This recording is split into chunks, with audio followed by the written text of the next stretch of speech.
vous nous rejoignez, merci de votre fidélité. Bienvenue, mesdames et messieurs. Voici les titres de votre journal. La Guinée vient de conclure 2 accords de prêt majeurs avec la Banque d'investissement et de développement de la CEDEAO, des partenariats stratégiques destinés au développement du capital humain et à la desserte du courant à l'intérieur du pays. On parlera aussi de cette caravane sur l'éducation et le maintien des filles à l'école, une semaine pour plaider en faveur de l'équité dans le système éducatif guinéen. Le projet est porté par le ministère de l'enseignement préuniversitaire. Le gouvernement s'investit de plus en plus dans la réalisation des infrastructures sanitaires. Le ministre de la Santé était sur plusieurs chantiers. Dans la préfecture de Kindia, des édifices poussent ou sont en réhabilitation pour le bien des populations locales. Voilà pour le sommaire. Bonsoir à tous. Tout d'abord, à l'occasion du lancement historique de l'exploitation du gisement de fer du Simandou ce mardi 11 novembre 2025 à Moribaya, le président de la République du Rwanda, Paul Kagame, a été accueilli ce matin à l'aéroport international Ahmed Sékou Touré par le président Mamadi Doumbouya. Par ce déplacement, le président Paul Kagame réaffirme l'amitié, la coopération et la détermination du Rwanda aux côtés de la Guinée. Cette mobilisation internationale témoigne surtout de l'importance stratégique du projet Simandou, dont la mise en exploitation ouvre une nouvelle ère pour la Guinée. Elle marque aussi le début d'une phase décisive de valorisation de son immense potentiel minier, industriel et logistique. Voici donc quelques images de l'accueil du président rwandais par le chef de l'État, le président Mamadi Doumbouya.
Ce mardi marque donc la concrétisation de l'un des plus grands projets miniers au monde en développement.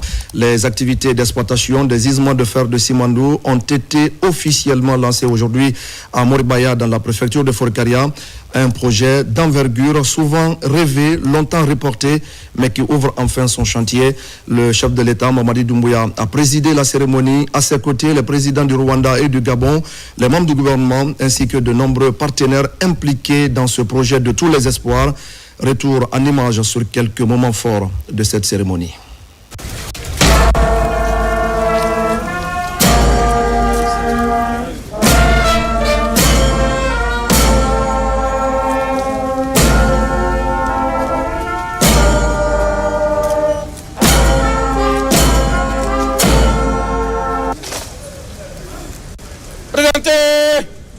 Millions de tonnes. Dès la deuxième année, on sort 120 millions de tonnes de minerais de fer. Bien évidemment, avec...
Nous reviendrons sur l'intégralité de cette cérémonie dans nos prochaines éditions d'information. Plus qu'une mine, Simandou est devenu aujourd'hui le symbole du potentiel de la Guinée et de l'Afrique en général, un symbole de richesse, mais surtout d'espoir pour tous les citoyens de notre pays. À l'abbé, le collectif Diaspora Langoundé a échangé avec les jeunes autour du projet Simandou, une campagne de sensibilisation pour renforcer leur connaissance des retombées de cette exploitation pour notre pays. Bakari Bamba Kondé.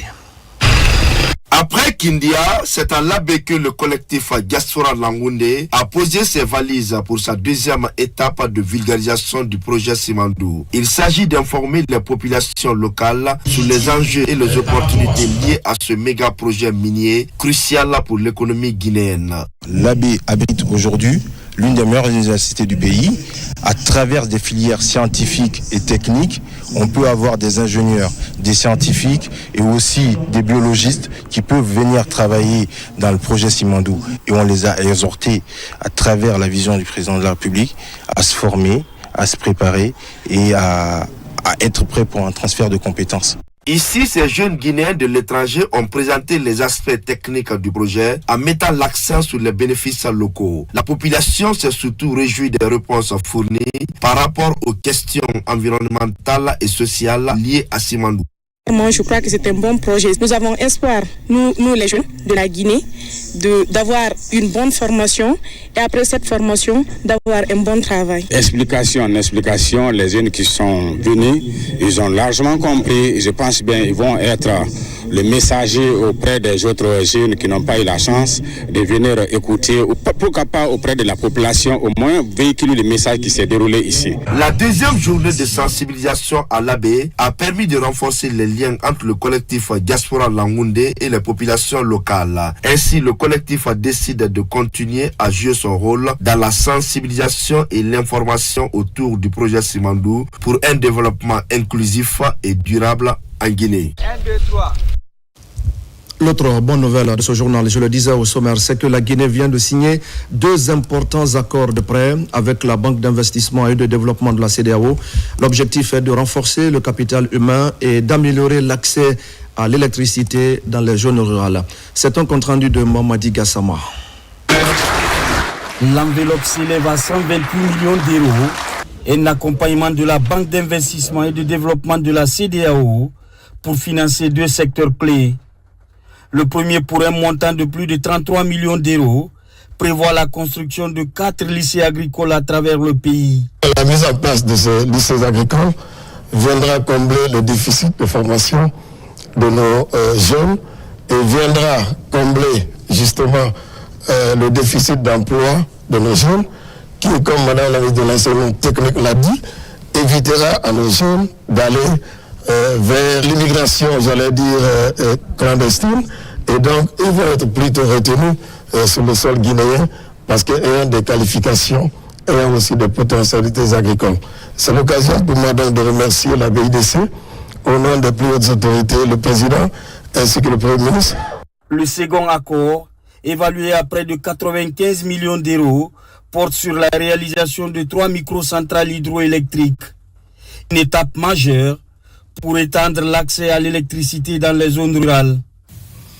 De manière tout aussi structurante, ce projet converge avec les objectifs du programme Simandou 2040, cadre visionnaire qui organise l'industrialisation progressive de notre pays, la construction de pôles économiques régionaux et la consolidation de notre indépendance énergétique. L'économie guinéenne se porte bien, comme je le disais ce matin. Les indicateurs macroéconomiques font partie des meilleurs de la sous-région. Nous sommes une banque sous-régionale. Nous devons donc accompagner des pays comme la Guinée. Une confiance renouvelée de plus au gouvernement guinéen dans le cadre de la mise en œuvre des projets de développement. Au même moment, l'autorité de régulation des marchés publics vient de réunir l'ensemble de ses partenaires et la société civile. Une journée d'échange autour des outils qui doivent permettre d'évaluer et d'aligner notre système de passation des marchés sur les standards internationaux. Au cœur de cette démarche, la validation de la grille d'évaluation de la méthode MAPS et du plan stratégique. Une avancée majeure pour plus de transparence et d'efficacité dans la commande publique. Marie-Angélique Bangoura. Cette évaluation pilotée par l'autorité de régulation des marchés publics est initiée par le groupe de la Banque mondiale en collaboration avec le ministère de l'économie et des finances.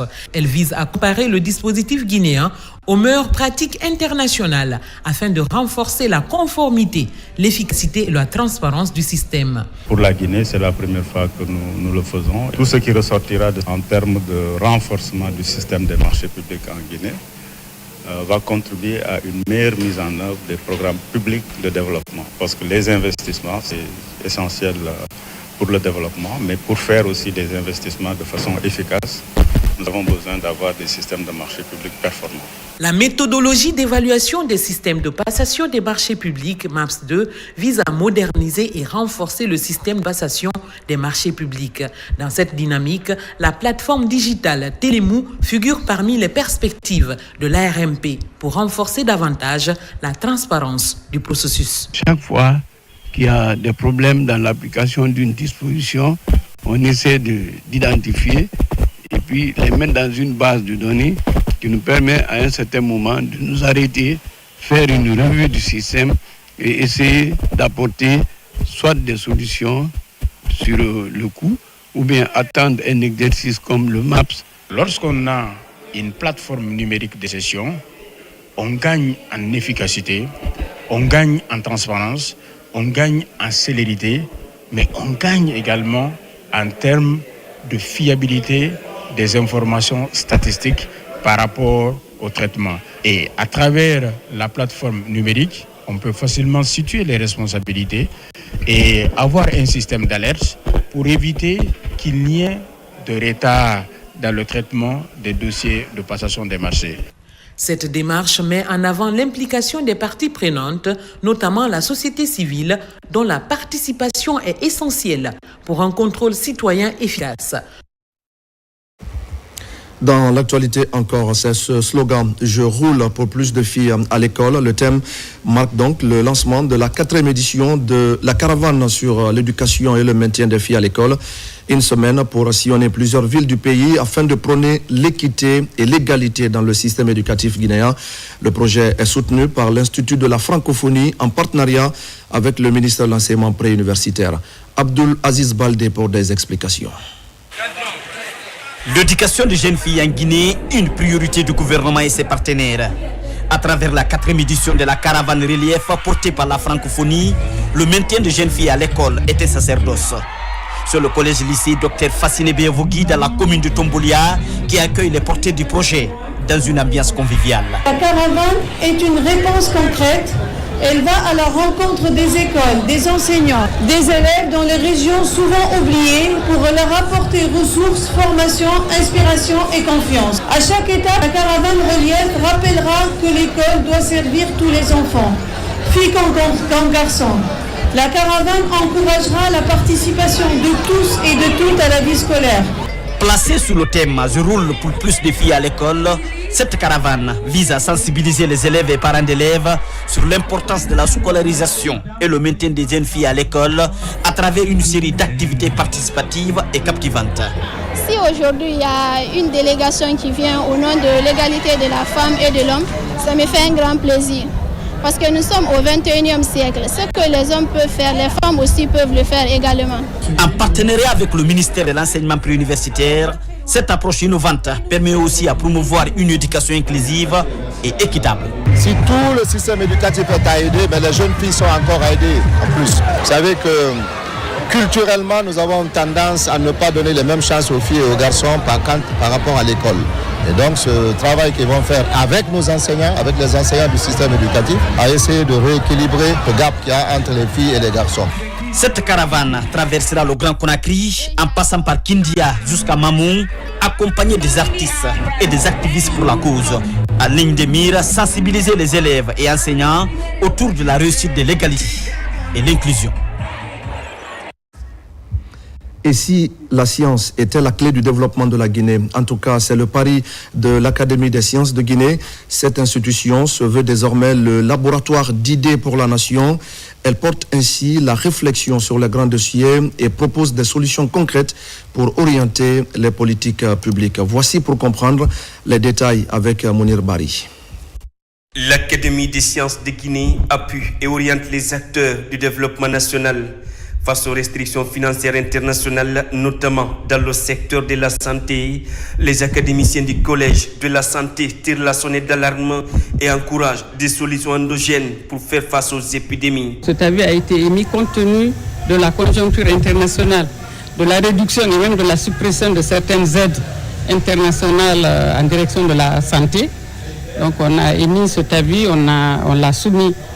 C'est une interpellation quand même au gouvernement, aux acteurs internationaux et même aux génies locaux qui doivent innover, imaginer des mécanismes, des écosystèmes pour pouvoir pallier à cette conjoncture. Placée sous la protection du chef de l'État et le parrainage du ministère de l'Enseignement supérieur, l'Académie des sciences de Guinée entend relever les défis scientifiques du moment et valoriser les savoir-faire locaux au service du développement durable. L'impact de cette restriction financière à l'international n'est pas à négliger. Nous, à l'Académie, nous avons pensé qu'il était temps de lancer l'alerte pour que tous les Guinéens se mettent réellement à pied d'œuvre pour relever le défi. J'ai vraiment apprécié d'abord le fait que l'Académie nous a donné l'occasion de venir présenter cette solution-là. Et en plus, on a remarqué que vraiment, il y a eu un intérêt de l'Académie par rapport au projet qui a été présenté. Parce que tout compte fait, ça rentre vraiment dans le cadre de la compréhension des cours sciences expérimentales au niveau du collège. Les membres de l'institution poursuivent leurs réflexions et partagent leur expérience, notamment sur la formation et l'éducation de la jeunesse, gage d'un avenir meilleur pour la Guinée. Et c'est dans ce contexte que la Guinée vient d'accomplir une nouvelle étape dans sa stratégie de développement numérique. Le siège social du réseau ouest-africain des gestionnaires de backbone vient d'être inauguré à Kagbélé. Un événement de grande portée qui marque la volonté des pays membres à renforcer la coopération technique et à accélérer l'intégration numérique en Afrique de l'Ouest. Mohamed Sherif Kamara. Créé pour renforcer la coopération dans la gestion et l'interconnexion des infrastructures de fibre optique, le réseau ouest-africain des gestionnaires de backbone vise à favoriser une meilleure intégration numérique entre les États membres. Ce siège flambant neuf symbolise la volonté des États membres à jouer un rôle central dans la transformation digitale de la sous-région. Il y a une année de cela, on s'était rencontré à Conakry pour mettre en place cette association qui regroupe les sociétés de gestion de fibre optique de nos différents pays. Il y a eu ce fort leadership des autorités de la Guinée. Interconnecter les différents pays, ça va permettre de desservir les zones enclavées et les zones défavorisées, donc dans tout l'espace du réseau. Pour moi, c'est le placement de la Guinée au cœur des intérêts de l'Afrique de l'Ouest. D'accord ? Et cela va nous attirer beaucoup de faveurs et mettra la lumière sur notre pays. Et c'est très important. On se met dans la droite lignée de la vision du chef de l'État qui prône que la Guinée retrouve sa place d'antan sur la scène internationale. Le réseau qui réunit la Guinée, le Niger, la Côte d'Ivoire, le Mali, le Burkina Faso et la Sierra Leone entend désormais mutualiser les efforts pour renforcer la connectivité régionale et réduire les coûts de communication dans l'espace ouest africain. Cette inauguration marque une étape majeure dans le renforcement de l'intégration numérique et surtout des infrastructures de connectivité entre nos pays. Ce siège que nous inaugurons aujourd'hui, il est aujourd'hui le symbole d'une volonté commune de bâtir une Afrique de l'Ouest interconnectée, compétitive, résiliente et souveraine sur le plan numérique. Avec cette inauguration du siège social du ROABN, la Guinée confirme son leadership dans la coopération régionale pour la transformation numérique et la connectivité en Afrique de l'Ouest. Dans l'actualité encore, les travaux de réhabilitation des voiries de Conakry figurent parmi les priorités du ministère des Infrastructures et des Travaux publics. Le projet commence par la transversale numéro 2 entre l'aéroport et le centre émetteur de Kipé. Le ministre des Infrastructures vient donc d'effectuer une sortie nocturne pour encourager les entreprises, mais aussi pour les inviter au respect du délai de ces travaux d'urgence. Abakar Junior Kamara était sur ses pas. Dans le projet de modernisation de la ville de Conakry, la transversale numéro 2, aéroport Kipé, abrite le projet pilote 2 fois 2 voies en construction pour désenclaver le site directionnel de Kolan. Le ministre des Infrastructures et des Travaux publics visite le chantier avec ses équipes techniques afin de corriger toutes les imperfections déjà répertoriées. La vision que le président de la République a, c'est de changer l'image complète de Conakry. Donc c'est pour cela que les travaux publics aujourd'hui mettent un accent particulier sur l'entretien routier. Donc c'est dans ce cadre que nous sommes en train de travailler. Nous sommes venus constater, pouvoir discuter avec les entreprises pour qu'on accélère les travaux pour au moins décongestionner un peu la capitale. Donc c'est d'où cette visite de ce soir pour discuter avec les entreprises, pour accélérer, pour donner un peu plus de cadence aux travaux. Mais vous savez, ça fait presque une semaine, chaque soir on a de la pluie. Donc ça a un peu retardé les travaux. Sinon le calendrier c'était de finir tout ce que nous avons à faire depuis le 5. Mais avec l'arrivée de la pluie, ça a un peu joué sur le calendrier. Mais espérons que les entreprises sont vraiment décidées à le terminer. Et j'espère que d'ici demain ou après-demain, ils vont finir une bonne partie de la route. 24 heures sur 24, le chantier évolue normalement. L'objectif est de terminer dans un délai requis. Un projet de modernisation qui tient compte de l'extension des voiries urbaines afin de désengorger les zones d'embouteillage de Conakry. Le ministre de la Santé et de l'Hygiène publique était lui sur le chantier de construction du centre hospitalier régional de Kindia. Avec les cadres de son département, il est allé constater de près l'évolution de cette initiative présidentielle. D'autres infrastructures sanitaires sont en cours de réalisation en vue d'assurer une meilleure prise en charge des populations de la préfecture de Kindia. Tcherno Maroufba, Mohamed Mpati Kamara. Sur la nationale numéro 1 entre Koya et Kindia, les travaux du futur hôpital régional avancent à grands pas. Les premiers bâtiments sortent déjà de terre. Le taux d'exécution est estimé à 30%. L'entreprise Eiffage dispose d'un délai global de 32 mois pour livrer l'ouvrage. Sur le chantier, le ministre de la Santé, Dr Oumar Dieba, était aux côtés de l'ambassadeur du coordonnateur du bureau de suivi des priorités présidentielles et des partenaires techniques et financiers. C'est un hôpital de 12 000 m² qui comprend 200 lits, 5 salles d'opération, des salles d'auscultation, un bâtiment dédié aux urgences. Et nous sommes heureux de constater que les travaux ont avancé et que nous sommes sur une bonne dynamique avec une perspective de rendre cet hôpital aux populations en août 2027. Et je pense que nous sommes sur une très bonne dynamique et nous sommes satisfaits. Ce futur centre hospitalier régional sera doté de services modernes pour améliorer la prise en charge sanitaire des populations. Objectif, réduire la mortalité infantile et néonatale et renforcer l'offre de soins de proximité dans la région. Vous savez, cette année, la Guinée a connu une saison des pluies exceptionnellement longue et donc ça a un tout petit peu retardé, surtout à Kindia, moins à la baie. La baie était un peu en retard et maintenant ils sont un peu en avance. Mais maintenant, la saison des pluies se termine et on va pouvoir accélérer et tenir les délais. Nous sommes très satisfaits, connaissant toutes les difficultés administratives que nous avons traversées pour arriver à ce niveau-là. Et nous avons été heureux d'entendre l'entrepreneur dire ici devant tout le monde que le délai sera respecté. Dans la même dynamique, le ministre de la Santé a également visité la maternité de l'hôpital régional Alpha Oumar Diallo, ainsi que le centre d'hémodialyse de Kindia. Les travaux sont achevés et les équipements sont attendus dans les prochains mois. Et puis, face aux défis économiques, climatiques et sociaux, les collectivités locales renforcent leur capacité d'action. L'ANAFIC vient d'organiser une formation sur ces grands enjeux. L'objectif, vous allez le voir, est d'outiller les acteurs de terrain pour qu'ils montent des micro-projets résilients, durables et adaptés aux réalités de leurs collectivités respectives. Marwan Kamara.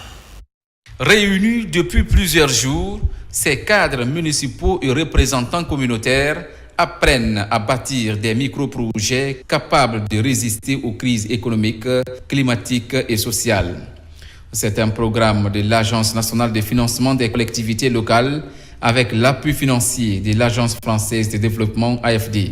Actuellement, Conakry est une zone qui se fragilise de plus en plus face au changement climatique. Face à cela, il est demandé aux collectivités soit d'avoir des attitudes de résilience, soit d'avoir des attitudes d'adaptation.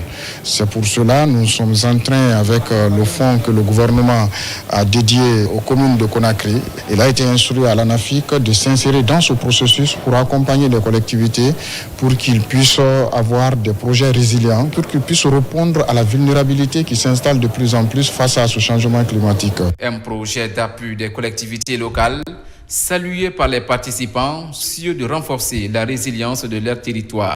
La commune de Ratoma, cette année, on a enregistré beaucoup de dégâts et de pertes en vie humaine par rapport à l'inondation. Donc s'il y a une occasion pour nous renforcer la capacité par rapport au changement climatique, c'est vraiment ça qui me réjouit. Et c'est une occasion pour moi de parler de ça au niveau de la population de Ratoma, comme des progressions par rapport à ça. C'est très important pour moi aujourd'hui de suivre cette formation et qu'à mon tour, je vais aussi démultiplier cette formation et pour mettre cela à la disposition de ma communauté pour ne pas être surpris. Encadré par des experts en développement local et en gestion de projets, cette formation a permis aux participants de découvrir les méthodes de planification participative, les mécanismes de financement ainsi que les approches de suivi et d'évaluation. Merci à Marwan Kamara pour l'ensemble de ces explications. C'était il y a 50 ans, le 6 novembre 1975, le roi Hassan II lançait la Marche verte, un événement fondateur pour le Royaume du Maroc.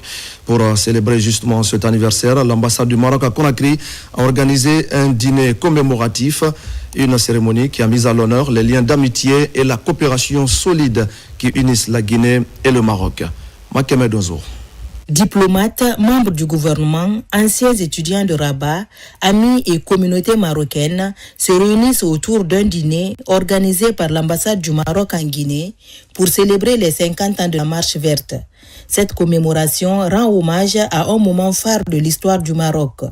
Le 6 novembre 1975, plus de 300 000 volontaires ont répondu à l'appel du roi Hassan II, marchant pacifiquement vers les provinces du sud pour réaffirmer la souveraineté du royaume. Nous fêtons aujourd'hui non seulement la marche verte des 159, mais aussi les développements que connaît ce dossier, le dossier du Sahara marocain au niveau des Nations Unies, notamment au niveau du Conseil de sécurité, qui a consacré dans sa dernière résolution le plan d'autonomie qu'a proposé le Maroc pour régler le différend autour du Sahara marocain sous souveraineté marocaine. Et donc c'est un point important et c'est là où je relie ça à la Guinée. Depuis 1975, la Guinée a soutenu et a été à côté du Maroc dans cette bataille. La Guinée, à travers le président des anciens étudiants du Maroc, rappelle la portée historique et symbolique de cet événement, tout en saluant les relations fraternelles et solides entre la Guinée et le Maroc. Le Maroc a toujours été à côté d'eux. Le Maroc a toujours donné des symboles forts pour ces liens qui l'unissent à la Guinée. Notre président, Mamadi Doumbouya, et son gouvernement, et toute son équipe veillent sur l'héritage. Ils sont à saluer parce que c'est un héritage fort de relations économiques, politiques, diplomatiques. Une soirée symbolique qui permet de raviver les liens historiques entre nos deux nations. Cette marche verte, 50 ans après, demeure plus que jamais un symbole d'unité et de paix pour le peuple marocain. Ratoma, la mobilisation est totale pour préserver la paix et la cohésion sociale.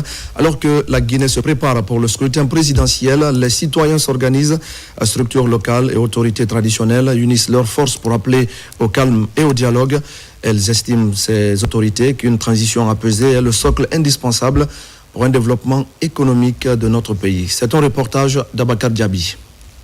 À l'approche de l'élection présidentielle du 24 décembre 2025, des initiatives citoyennes ne cessent de se multiplier sur le terrain. Dans la commune de Ratoma, les citoyens s'engagent pour cette cause noble en faveur d'une transition réussie. Ici, elles sont deux structures, à savoir la synergie Mouvement Keneni et les femmes balayeuses de Ratoma qui mènent ensemble la cadence. La vocation de ces deux groupes, c'est d'abord pour instaurer la cohésion sociale, se donner la main. La cause principale, c'est d'accompagner le président général Mamadi Doumbouya dans ses acquis, dans ses actes. C'est une rencontre d'échange mutuel axée sur la consolidation du tissu social en Guinée. Elle se tient sous le leadership des autorités communales et religieuses pour poser les fondements d'un socle commun, susceptible de booster le développement socio-économique durable du pays. Il faut véhiculer le message pour que chaque quartier, chaque ville, chaque village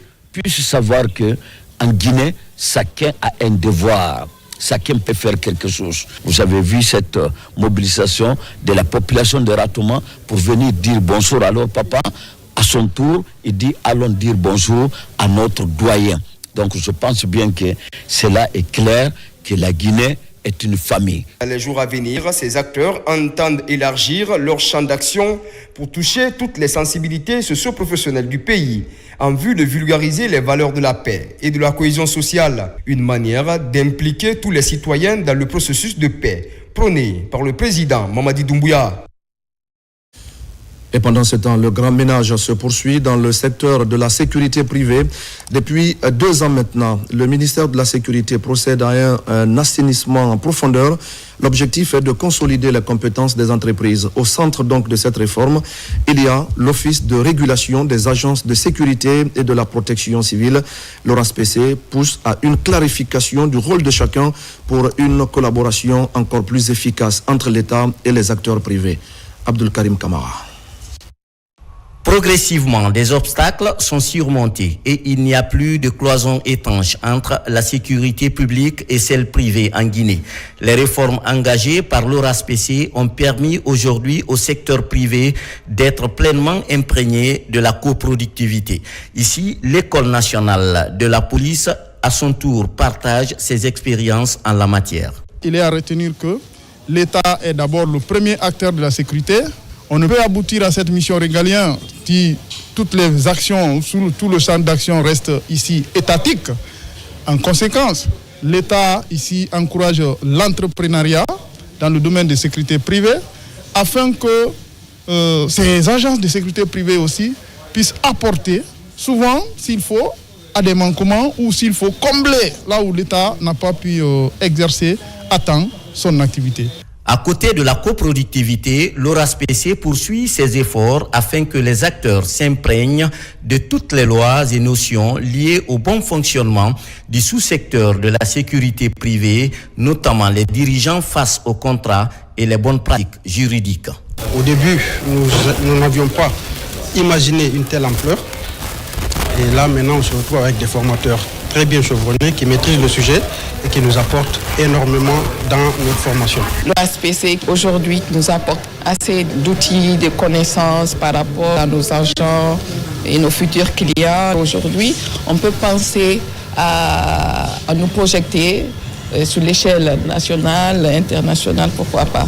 Depuis 2 ans, dans un élan de refondation, le programme de consolidation d'aptitude et de remise à niveau de l'ORASPC a touché 422 dirigeants et aspirants dirigeants d'entreprises de sécurité privée à travers 11 thématiques.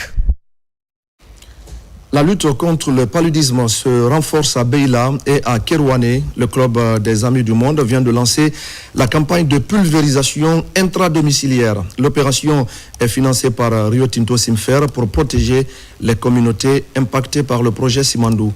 Kadiatou Suleiman Keita. À Nyon-Somoridou, dans la préfecture de Beila, la lutte contre le paludisme prend un nouvel élan. Le Club des Amis du Monde vient de procéder au lancement officiel de la campagne de pulvérisation intradomiciliaire, une initiative financée par Rio Tinto Simfer qui vise à réduire significativement les cas de paludisme dans les localités impactées par le projet Simandou. On a à peu près plus de 20 450 structures à pulvériser pour l'ensemble de la zone couverte avec l'appui des CSP. On a lancé une compétition dans toutes les préfectures ciblées par le projet, où les 5 communautés les plus propres seront récompensées à 5 prix qui sont dédiés. Ça, c'est en commun accord avec le département CSP, et les évaluateurs vont sortir dans sous peu de temps pour commencer à faire l'évaluation de l'hygiène communautaire. Le projet vient pour améliorer la santé de nos communautés. Les gens vont rentrer dans les domiciles, ils vont faire des pulvérisations. C'est les professionnels, ça fait plus de 2 ans que nous sommes en train de travailler. Nous n'avons pas encore rencontré une fausse note par rapport au travail de leur équipe sur le terrain. Rio Tinto est en train de faire beaucoup de choses pour le domaine de la santé pour notre communauté. À l'heure qu'il fait là, il y a eu beaucoup d'améliorations par rapport à la lutte contre le paludisme à travers la pulvérisation intradomiciliaire.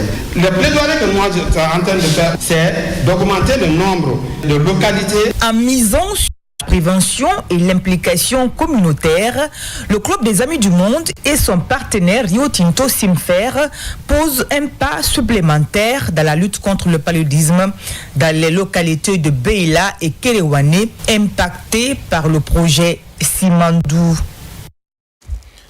Lancement à Conakry d'une journée sport et santé dédiée à la lutte contre le cancer de la prostate. Cette initiative s'inscrit dans le cadre de la campagne Novembre Bleu, un événement qui a réuni les différentes couches de la société venues de divers secteurs. C'est donc un cri du cœur lancé par les organisateurs pour encourager la prévention, la vigilance et la solidarité. Ablé Diallo. Le cancer de la prostate est l'une des pathologies les plus fréquentes chez les hommes. Cette maladie est souvent diagnostiquée tardivement pour faute d'information, de sensibilisation et de dépistage anticipé. Pour y remédier, les organisateurs de cette journée ont donc décidé de lancer un appel à la vigilance et à la prévention à travers une séance de sport collectif pour la santé des hommes. Notre ONG Just Children and Women a toujours placé la santé et le bien-être des familles au centre de ses priorités. En nous engageant dans cette campagne, nous voulons rappeler à chaque homme qu'il n'est pas seul, que sa santé compte et qu'il est temps de briser les tabous autour du dépistage. On néglige souvent Novembre Bleu, mais je pense que c'est une journée qui permet de rappeler que le cancer de prostate, ça existe, donc il faut se dépister, il faut faire le sport, ça sera très important pour nous. Grâce à l'appui des partenaires, l'ONG Children Women a organisé un dépistage gratuit pour sauver des vies en danger. Cette initiative s'inscrit dans le cadre de Novembre Bleu, un mois d'action et de sensibilisation pour promouvoir la vitalité, la prévention et la discipline. S'il y a un facteur de risque dans la famille, il ne faut pas hésiter. À l'âge de 45 ans, il faut se faire consulter. Donc de 45 à 75 ans, on a la chance de guérir le cancer de la prostate quand c'est vu tôt. Toutes ces personnes qui n'ont pas eu le temps d'être avec nous aujourd'hui, on leur prie d'aller se faire dépister. Nous, pendant tout le mois de novembre, on sensibilisera. Comme pour cadrer avec la philosophie d'un esprit sain dans un corps sain, cette activité a réuni les communautés pour lutter contre le cancer de la prostate en faisant appel au sport. Et voilà, mesdames et messieurs, c'est la fin de ce journal. Merci à tous de l'avoir suivi. Je vous retrouve samedi pour d'autres actualités de Guinée, notre paradis terre de richesse et d'innovation. Bonsoir à tous.